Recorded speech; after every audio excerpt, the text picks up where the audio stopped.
Welcome to this video. Today I'm going to tell you how to make a gluten-free and low Fodmap bread roll.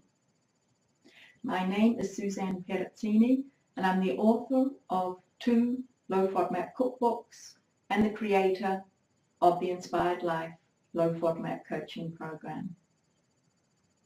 Now the ingredients for this bread roll are not complicated at all and don't have any of those nasty additives in them that a lot of the processed gluten-free breads have.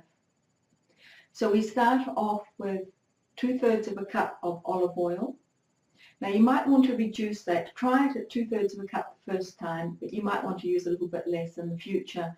The quality of the different tapioca flours, which is one of the ingredients, actually varies in quality, I found, and so small adjustments might be necessary.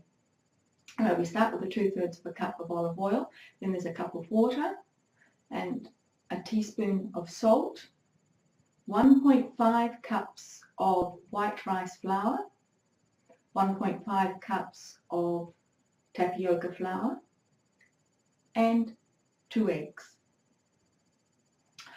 Alright, what we do to get this all together to make a dough is that we sift the 2 flours and the salt together in a bowl, and then we put the water and the olive oil into a small saucepan and we heat it just until it's bubbling a little bit.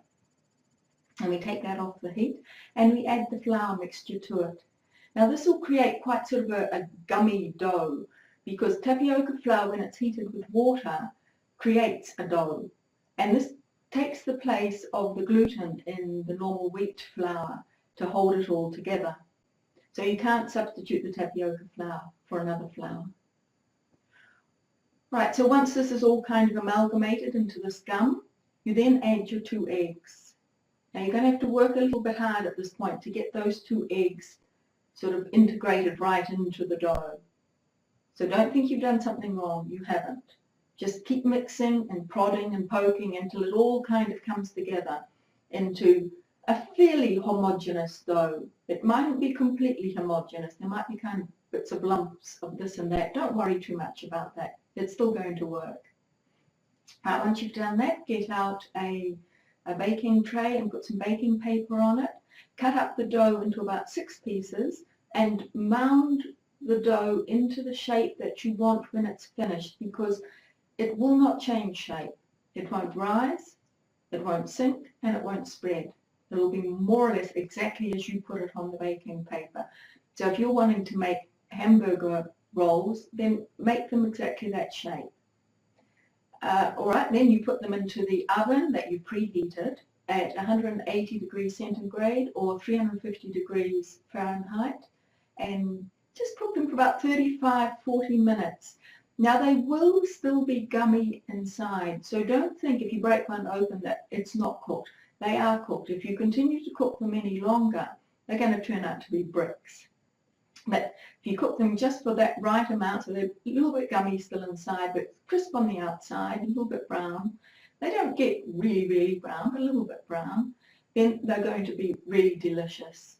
And they're just so nice served up warm and fresh.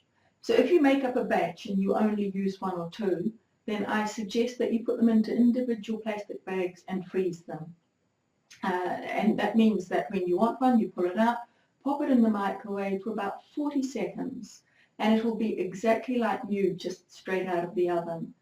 So this is a really delightful bread roll that works well. As I say, sometimes the tapioca flour quality can vary, so you might have to play a little bit with it. But you'll end up with something that you can use for all sorts of occasions, whether it's as a bun or something much thinner or something fatter. You can make it into the different shapes you want for whatever the occasion is. Alright, I hope you have enjoyed that recipe. It is a very simple one. I often just in the evening, when I realise we've got no other bread, I pop some in the oven for dinner along with whatever we're eating. Alright, if you haven't already, you could subscribe to my channel, and I'd love it if you could give the video a thumbs up or even leave a comment. Thank you for watching the video, and goodbye.